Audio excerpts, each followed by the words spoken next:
শহর কলকাতায় মেট্রো জাল বিস্তার করছে, আর এই মেট্রো জালে আরো গতিমান হয়ে উঠেছে আমাদের কল্লোলিনী কলকাতা। হাওড়ার সঙ্গে জুড়ে গিয়েছে আইটি পাড়া, সেক্টর 5। একটি মাত্র মেট্রো, কোনো মেট্রো বদলের প্রয়োজন নেই। এই একটি মাত্র মেট্রোতে আপনারা হাওড়া ময়দান থেকে সোজা পৌঁছে যেতে পারবেন সেক্টর 5। নোয়াপাড়ার সঙ্গেও জুড়ে গিয়েছে কলকাতা বিমানবন্দর, যে রুটের কথা আপনাদের বলছিলাম, যে রুটের কাজ এখনো হয়নি অবশ্য, তবে বিমানবন্দর যাবার বিকল্প ব্যবস্থা ইতিমধ্যেই মেট্রো তরফ থেকে করা হচ্ছে।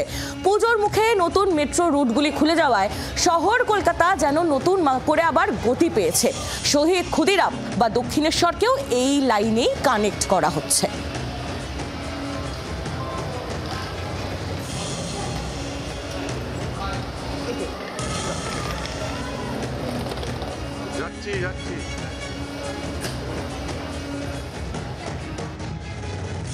দেখেই মনে হচ্ছে খুব স্মুথ এলেন, শান্তিতে এলেন।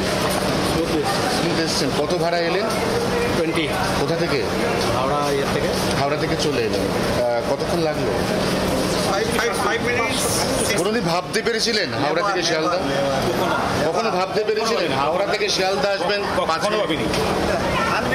হ্যাঁ বলুন। আনবিলিভেবল তো, কখনো ভাবতে পেরেছিলেন? আর কমফোর্টটা, কমফোর্ট বাতানুকূল কামরা, everything is super fine, full comfort. আমাদের মতন লোকেদের জন্য যেখানে এখানে ট্যাক্সি নিয়ে খুব সমস্যা হয় হাওড়া যাওয়ার, সেই সুবিধাটা হবে। যেটা আমাদের স্প্ল্যানেড যেতে হতো সেটা একবারে যাচ্ছি, এটাই সুবিধা।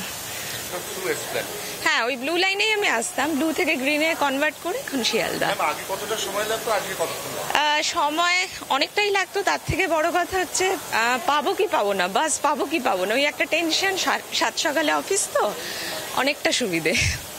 খুব ভালো হলো। এটা হলো আমাদের যেটা সময় লাগতো আগে গড়িয়া থেকে অনেকক্ষণ, এটা 30 টাকায় সেম ভাড়ায় প্রায় বাসের মতনই চলে আসা যাচ্ছে। কিন্তু দুঃখিত খালি ওই বাস যাত্রীদের জন্য, যারা বাস চালাচ্ছে তারা একটু প্রবলেমে পড়তে পারে হয়তো, কারণ এটা যা অবস্থা দেখলাম খুবই ভালো ব্যবস্থা হয়েছে। 30 টাকা এসিতে এলাম এবং খুব তাড়াতাড়ি এলাম। খুবই বেনিফিট হলো। টালিগঞ্জ থেকে এলাম আমরা, 25 রুপিস নিল।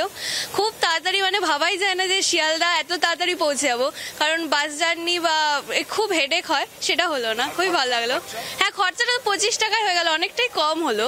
মানে কোনো হেডেক ছাড়া এসিতে শান্তিতে পৌঁছে গেলাম। সেক্টর 5 থেকে যারা স্প্ল্যানেড বা হাওড়ার দিকে যান তাদের সমস্যায় পড়তে হয়, কারণ বাস থাকে না, বা বাস থাকলেও বাদুড় জোলার মতন করে তাদের ফিরতে হয়। আসার ক্ষেত্রেও একই সমস্যা। তবে হাওড়া ময়দান স্প্ল্যানেড হয়ে সেক্টর 5 মেট্রো হয়ে যাওয়ায় সুবিধে হয়েছে যাত্রীদের।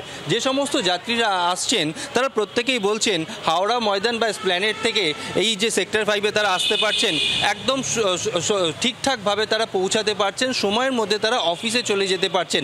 তবে যাত্রীরা আরও যেটা বলছেন যে সেক্টর 5 থেকে যখন তারা স্প্ল্যানেড যেতেন বা হাওড়া ময়দানে যেতেন, চিংড়িঘাটার জ্যাম, সায়েন্স সিটির জ্যাম বা পার্ক সার্কাসের মতন জ্যামে পড়তে হতো তাদের।